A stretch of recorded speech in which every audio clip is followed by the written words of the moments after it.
후회 없는 보람된 인생을 살아갑시다. 이런 제목으로 말씀을 드리고자 합니다.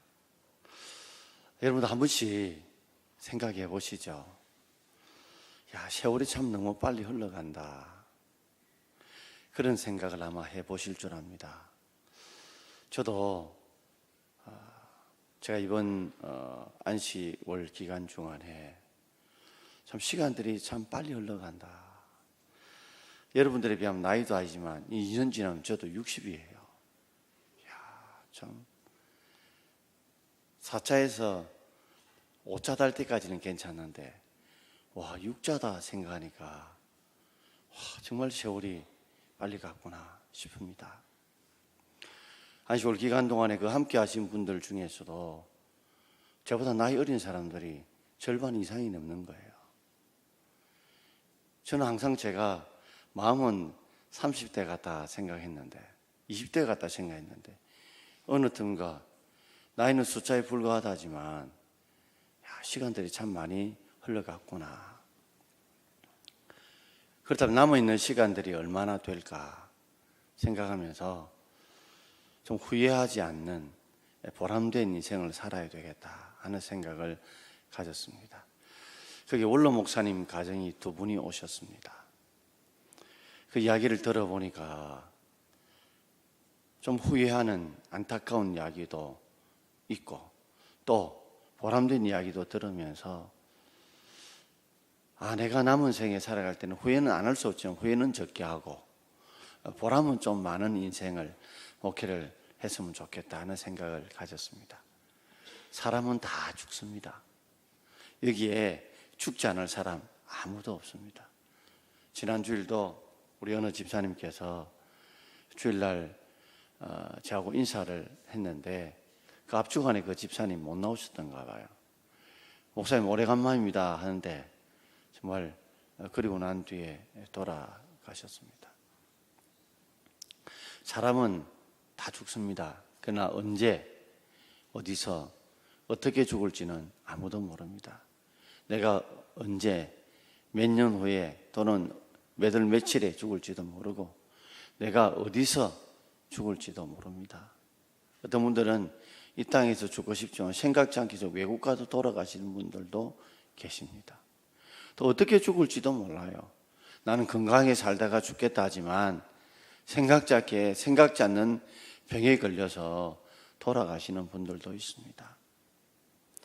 우리가 다 죽는다고 한다면 언젠가 다 하나님 품에 간다고 한다면 우리가 남은 생애를 어떻게 좀 후회 없이 보람된 인생을 살아갈 것인가에 대해서 깊은 고민들이 필요하지 않겠습니까?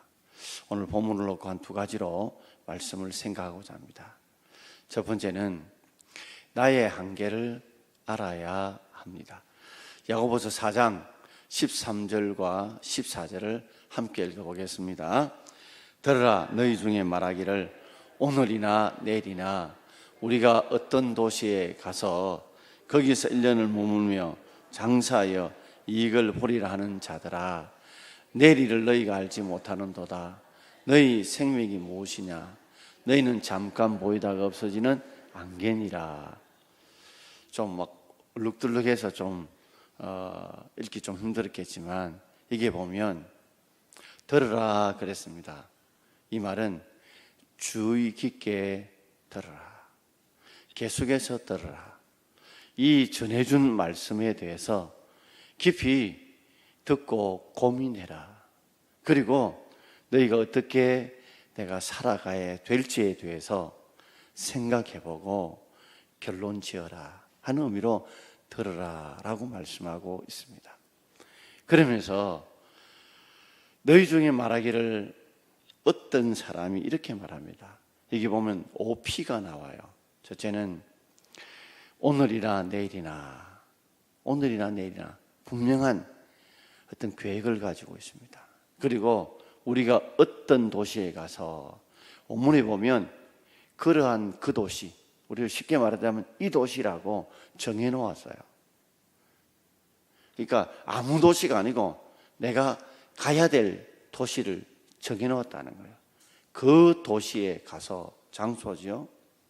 그리고 자기가 1년을 머물며 기간까지 정해놓았습니다. 그리고 장사하여 어떤 내용요? 장사하겠다는 내용. 그리고 그의 목표는 뭐예요? 그래서 이익을 보겠다. 유대인들은 철저하게 계획을 세우면서, 특별히 유대인은 장사의 신이라고 부를 정도로 아주 인구는 적지만 미국을 좌지우지하는 이유는 그들이 장사를 통해서 돈을 많이 가지고 있기 때문에 미국을 좌지우지하지 않습니까? 유대인들이. 그러니까 오늘 어떤 사람이 오늘이나 내일이라고 하는 계획을 가지고서, 그리고 그는 어떤 도시라는 장소에 가서 거기서 1년 동안 머문다는 기간까지 정해놓고, 그리고 장사하겠다는 내용을 가지고, 그리고 이익을 보겠다는 목표를 분명하게 가지고 있습니다. 그런데 이 사람에게 있어서 생각하지 못한 것이 있습니다. 우리가 철저하게 계획을 세우는 거, 그거 잘못된 것 아닙니다. 우리가 철저하게 계획을 세워야 돼요. 그런데 많은 사람들이 열심히 계획은 세우지만 그 계획 가운데 하나님이란 분을 넣고 생각하지 않는다는 겁니다. 자기의 생각을 가지고, 자기의 계획을 가지고 그렇게 계획을 세워놓지만, 우리들은 하나님께서 우리의 삶을 좌지우지하시고 그 하나님께서 우리를 이끌고 가신다고 하는 생각들을 놓치고 살아간다는 겁니다. 그래서 오늘 야고사도는 그렇게 말하죠. 내일 일을 알지 못하는 도다. 1년 가서 어느 도시에 가가지고 내가 거기서 장사해서 이걸 보겠다는 계획을 세우지만 1년이 아니라 너희들이 내일 일을 알지 못한다. 돌아가셨던 모 집사님처럼 내일 죽을 줄 알았으면 우리가 오늘 그렇게 살지 않을 겁니다. 우리는 다 모릅니다. 그런데 우리는 내일을 알지 못하는 인생이라는 거죠. 그저 숨만 못 쉬면 죽습니다. 너희 생명이 뭐냐? 너희 생명이 뭐냐?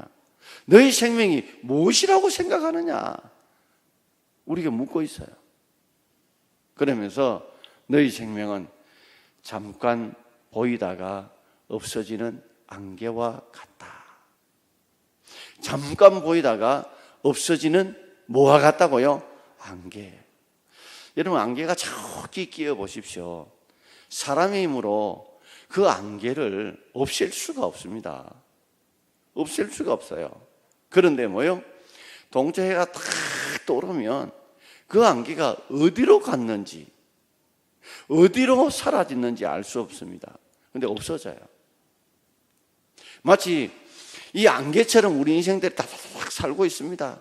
안개처럼 그런 계획을 세우고 있습니다. 그러나 해가 싹 떠오르면 안개는 그저 바람처럼 연기처럼 사라지듯이, 하나님께서 태양처럼 우리에게 떠오르시면, 하나님이 태양처럼 떠오르시면 안개를 없어지게 하듯이 우리를 부르신다면, 우리를 오라 하신다면 우리는 정말 연기처럼 안개처럼 사라질 인생들이 바로 우리들이다 하는 것을 가르쳐주는 거예요.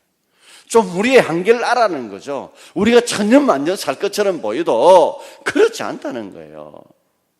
철저한 계획을 세워야 되죠. 그러나 우리 하나님의 눈치를 꼭 봐야 합니다. 하나님의 눈치를 봐야 돼요. 여러분들이 아무리 훌륭하게 세밀하게 계획을 세워놔도 하나님께서 도와주지 않으면, 하나님께서 함께 해주지 않으면, 하나님께서 그것을 인정해 주지 않으면 여러분의 아무 계획들도 다 숲으로 돌아간다는 거. 마치 해가 떠오르면 안개가 사라지듯이 여러분의 계획이 안개처럼 사라지고 여러분의 인생이 안개처럼 사라질 수 있다는 말이에요.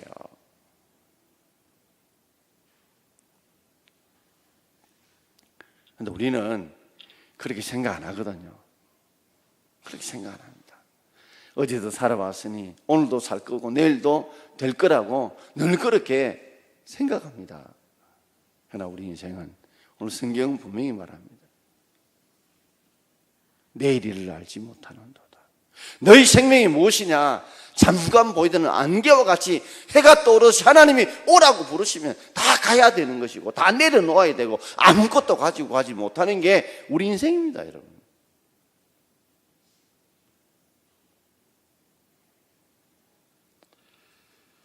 그래서 우리는 하나님 눈치를 꼭 봐야 합니다.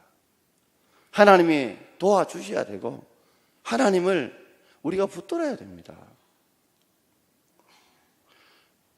우리가 하나님 말씀을 청년들을 보면 막 연구도 하고 열심히 하는데 저는 하나님 말씀을 붙들고 연구해야 됩니다. 그러나 연구만 하고 그친다면 아무리 많은 지식을 알고 있다면 못합니까? 그대로 살지 못한다면 하나님이 불러가시면 아무 소용이 없어요.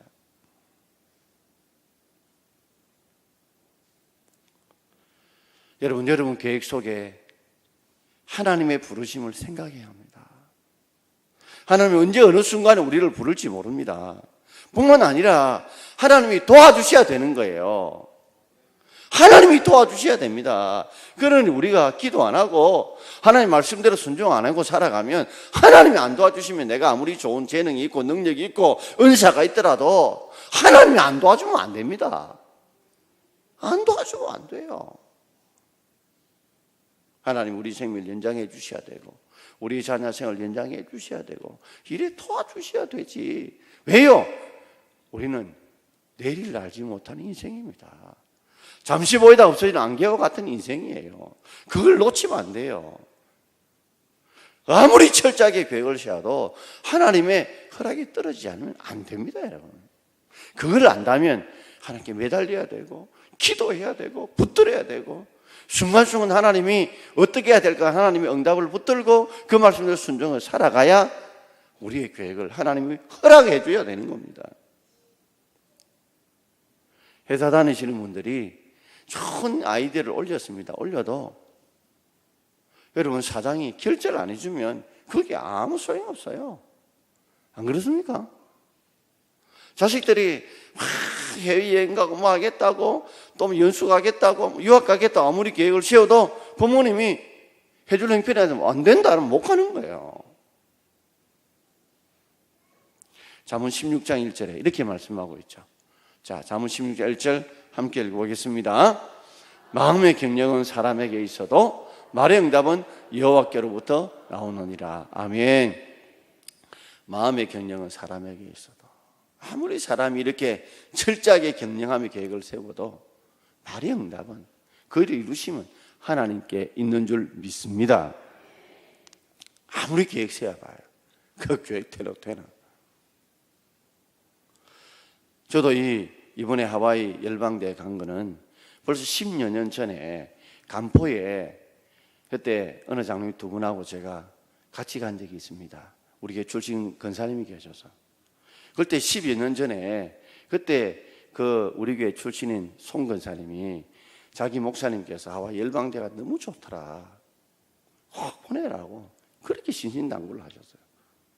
한 12, 13년 넘어지실 거예요. 그런데 교회 형편이나 여러 가지 상황들이 있어서 꼭 가보고 싶었는데 못 가간 거예요. 그래서 마침 이렇게 가신 분들이 계속 권면하고 꼭 가봐라 해서 그래서 급작스럽게 가게 되어졌습니다.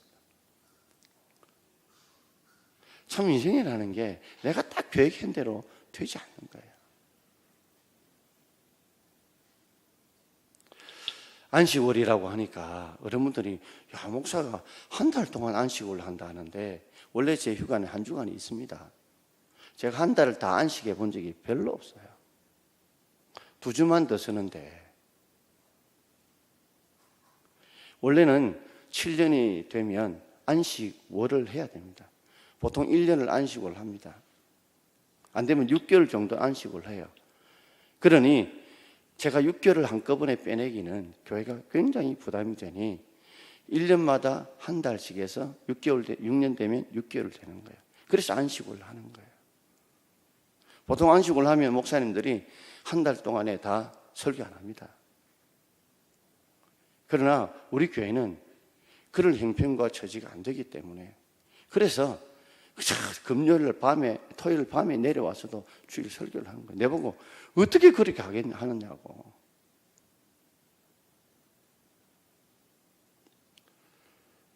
어떤 분들은 이 안식월이 필요했나 싶으지만 정말 지금 제가 23년입니다.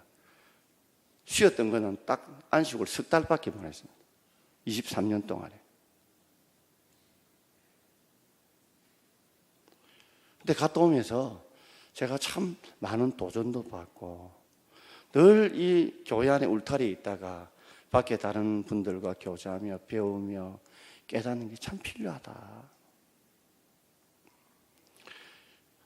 교회에서 교육비로 2만 원, 안식월 비용으로 300만 원을 해주셨어요. 들어간 돈 한 1,000만 원 가까이 들어갔습니다.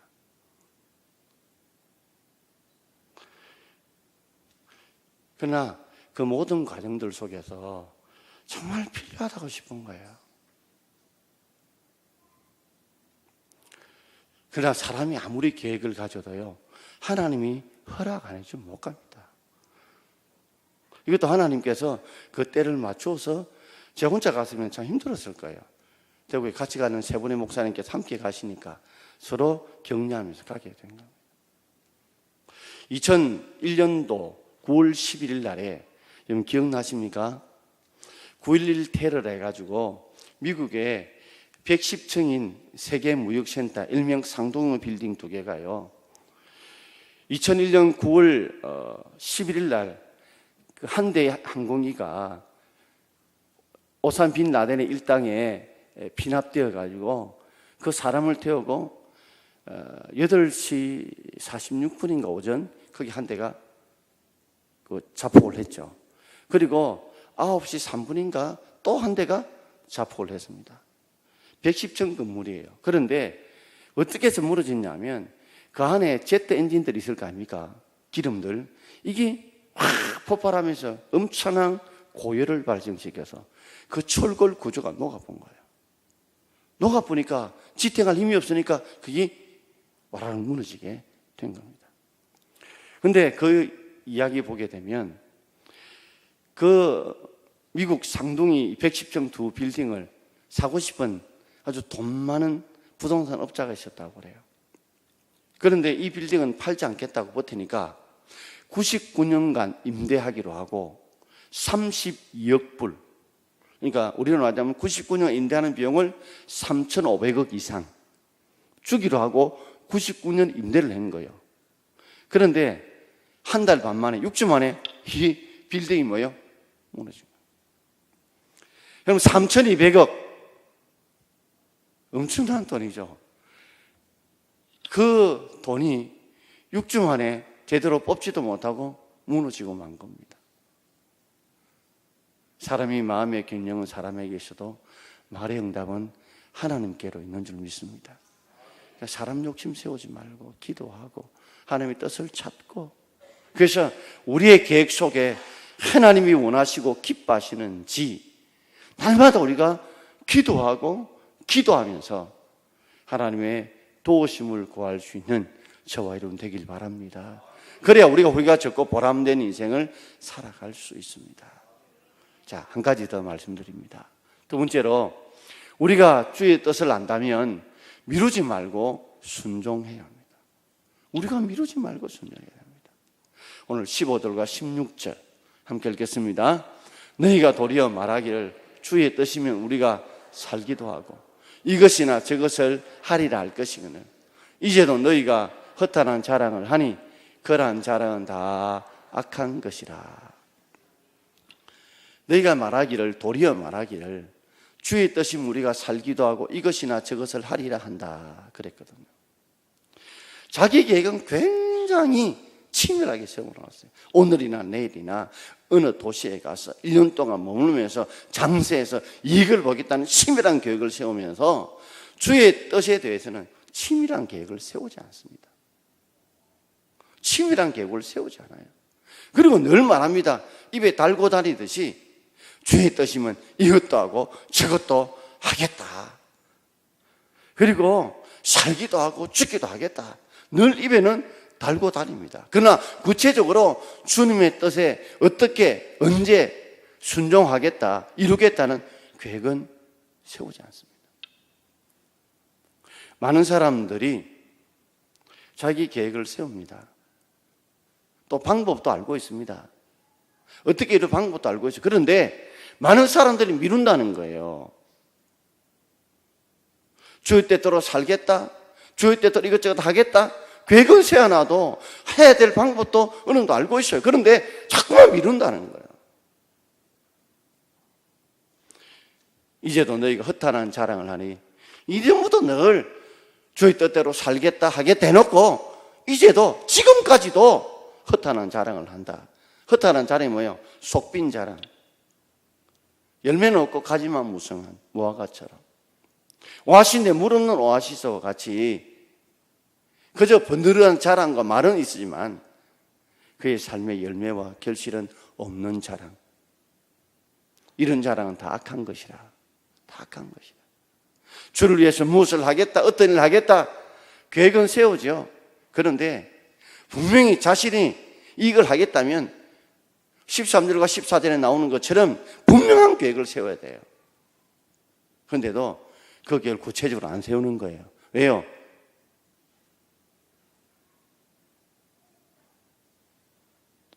자신은 그것보다 내일이 더 아픈 거, 내 하고 싶은 일이 더 우선순위에 있기 때문에 그렇습니다.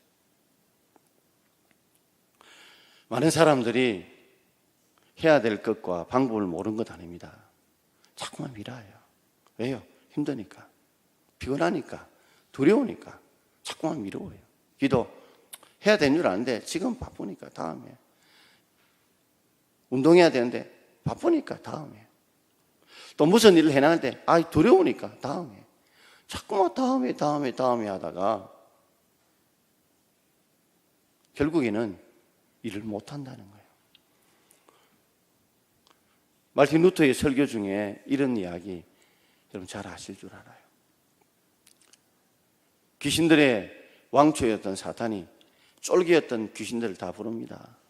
불러가지고 너희들이 지금 이 땅에 가가지고 이 하나님의 백성들을 유혹해서 지옥으로 좀 많이 끌고 올 수 있도록 해라. 그러면 어떤 방법을 하면 좋겠느냐? 한번 말해봐라. 어떤 기식을 합니다. 하나님이 없다고 하면 됩니다. 그거 옛날에 다 써먹었다. 그러면 지옥이 없다고 이야기하면 될 거 아닙니까? 원래부터 그 인간들이 지옥을 안 믿는다. 그럼 고난 주고 고통을 주면 안 됩니까? 그 중에 고난 고통 주면 이들은 더 기도하고 더 매달리고 더 의지하는 사람들이 많다.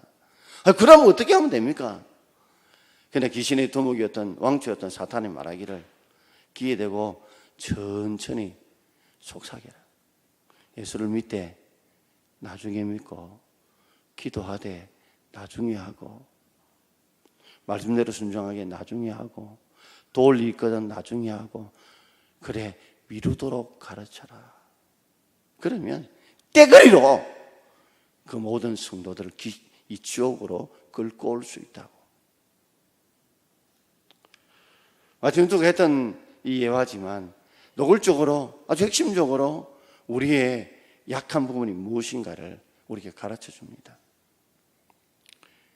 여러분, 우리가 몰라서 모르는 것 아니에요. 압니다. 방법도 알아요. 해야 되는 것도 알아요.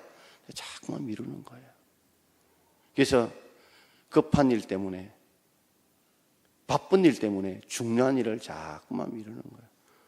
집사님, 권사님, 장로님, 너 봉사 좀 하시죠. 예, 내가 지금 바쁘니까 다음에, 좀 이따가, 나중에 이러다가 부떡 갚습니다, 여러분. 하나님이 안 기다려주신다는 말이에요. 자, 마지막 우리 17절 말씀 우리 함께 읽겠습니다. 그러므로 사람이 선을 행할 줄 알고도 행하지 아니하면 죄니라. 사람이 선을 행할 줄 알고도, 이 선이 뭐요? 주의 뜻이죠. 주의 말씀대로 선을 행할 줄 알아도 행하지 않으면 죄니라. 우리는 보통 사람 이걸 죄라고 생각 안 합니다. 이웃 것을 훔치면 죄라고 생각하지만 선, 주의 뜻, 말씀인 이웃을, 어려운 이웃을 돕고 사랑하는 거 하지 않으면 죄라고 생각하지 않거든요. 그러나 성경은 적극적인 죄관을 우리에게 말합니다. 우리가 이웃 거 뺏은 것만 죄가 아니라 이웃을 사랑해야 될 우리가 사랑하지 않고 용서할 자를 용서하지 않는 것도, 그것도 뭐요? 선을 행할 줄 알고도 안 하면 죄다는 거예요. 여러분이 선을 행할 줄 알고도 하지 못했던 것에 대해서 우리 연약함 때문에, 또는 나중에 할 건데 이게 뭐가 죄냐 라고 말할지 모르지만, 성경 분명히 선을 행할 줄 알고도 행하지 않으면 죄다. 이 성경이 말하는 죄가 아닙니다.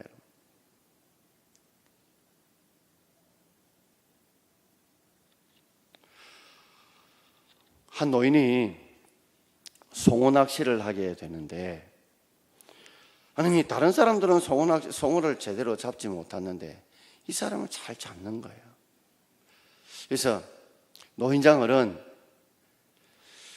주위에 있는 사람들은 송어를 잘 못 낚는데 어떻게 노인장께서는 이 송어를 잘 낚습니까? 그 비결이 뭡니까? 물었더니 4가지 비결이 있네 그러더라는 겁니다. 첫째는 낚시를 던지거든 낚시에 한눈 팔지 말라는 거예요. 한눈 팔지 마. 딱 집중해라. 두 번째, 송어가 좋아하는 그 좋은 미끼를 서라는 거예요. 세 번째,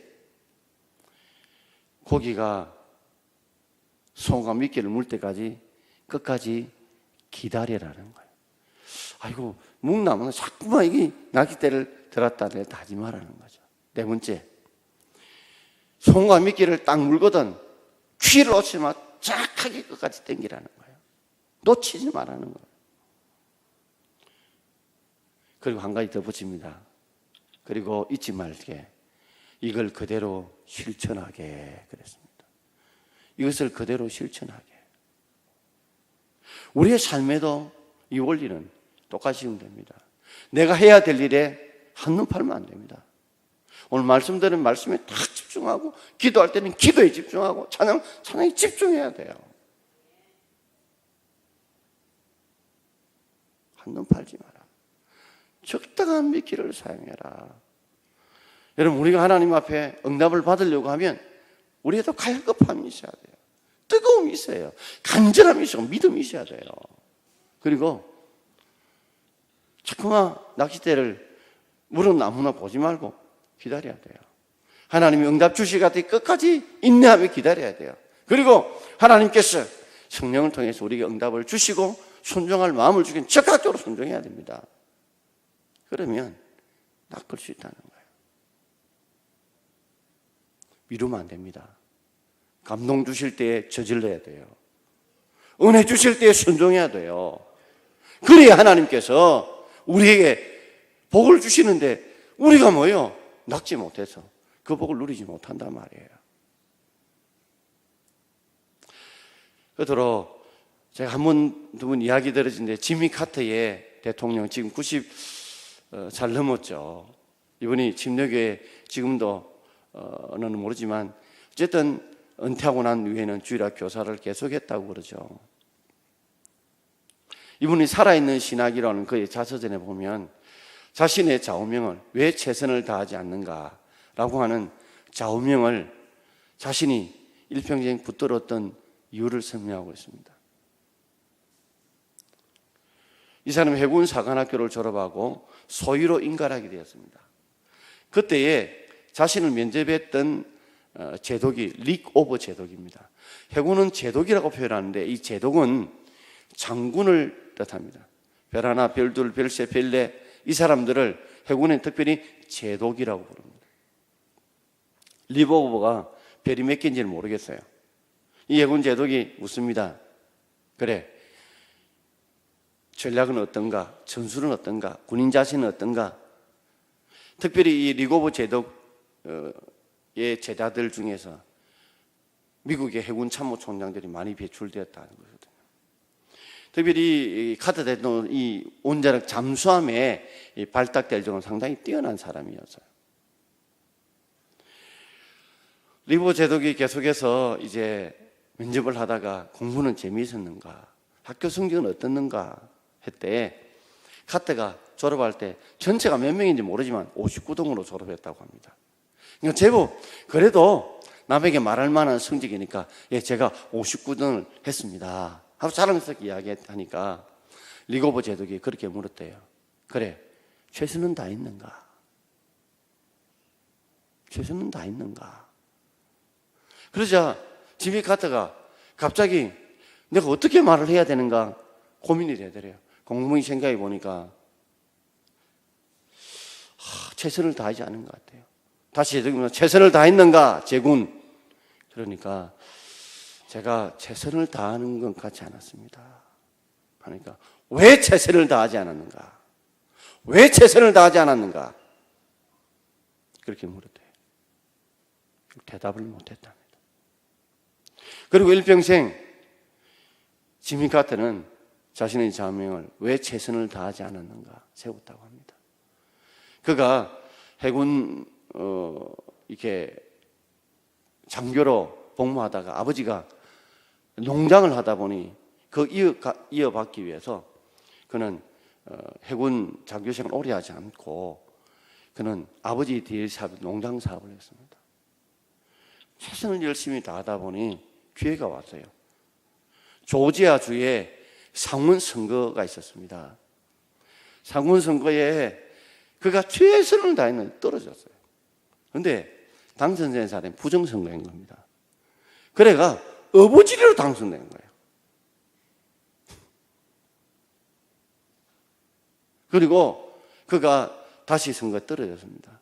그리고 조지아 주 지사 선거에 떨어져서 다시 무엇이 자신이 부족한가 깨닫고 땅콩 농사를 지으면서 자기 부족을 채워서 조지아주 주지사에 당선되었고 그 다음에 미국의 대통령이 당선되었습니다. 그러니까 지미 카터는 전력이 상원, 의원, 주지사, 대통령 요거밖에 없어요.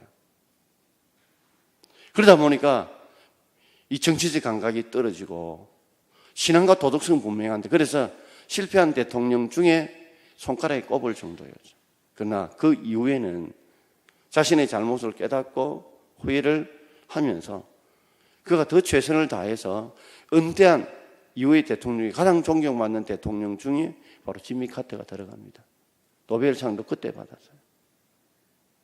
그리고 지금까지 자신이 주일학교에 최선을 다해 섬기고 있다고 그러죠. 얼마 전에 암이 걸려 죽는 줄 알았더니 하나님이 기적적으로 그의 생명을 건져주셔가지고 아직도 90몇 살인데 살고 있다고 그러죠. 우리가 주의 뜻이면 한 번 하는 것, 두 번 하는 것이 아니라 계속하되 최선을 다해서 할 수 있기를 바랍니다. 얼마의 성적, 얼마의 결과보다도 늘 내가 그 과정 중에 동기 중에 최선을 다했는가? 내가 최선을 다했는가? 내가 하나님 앞에 11조를 드리라도 정말 온전하게 최선을 다해 드렸는가? 내가 주일날 예배를 드리라도 정말 최선을 다해 예배를 드리는가? 내가 기도를 해도 정말 최선을 다해 기도하는가? 찬양을 불러도 정말 최선을 다해 찬양하는가? 얼마의 성적이나 결과가 아니라 그 과정에 정말 여러분 최선을 다하신다면 언젠가는 하나님 여러분들을 크게 사용해 주실 줄 믿습니다. 여러분 계획을 세우십시오. 그는 아무리 좋은 계획을 세워도 하나님이 허락해 주지 않으면 여러분 말짱 도루묵입니다. 내일을 알지 못하는 인생인 줄 알고 우리가 잠시 보임이 없어지는 악리와 같은 인생인 줄 알고 우리가 매일매일 내일을 마지막이다 생각가지고 오늘 정말 최선을 다해 여러분 쏟아 부어야 합니다. 주의 뜻이면 이것도 하고 저것도 하고 이렇게 살고 저렇게 살고 날마다 무계획적으로 살지 마시고 구체적인 계획을 가지시고 작은 일이라도 순종해 살되 최선을 다해 살다 보면 반드시 하나님이 여러분 인생에 풍성하게 채워주실 것이고 만약 우리가 죽는다 할지라도 주님 품에 간다 할지라도 후회하지 않고 바울처럼 내가 선한 싸움을 싸우고 나의 달려가를 마치고 내가 믿음을 짓겠으니 이제 나를 위해 의의 면류관이 예비되었다 하는 이런 고백으로 주의 품에 가게 될 줄 믿습니다. 자, 우리 하나님 앞에 주님 말씀하시면 우리 찬양하도록 하겠습니다.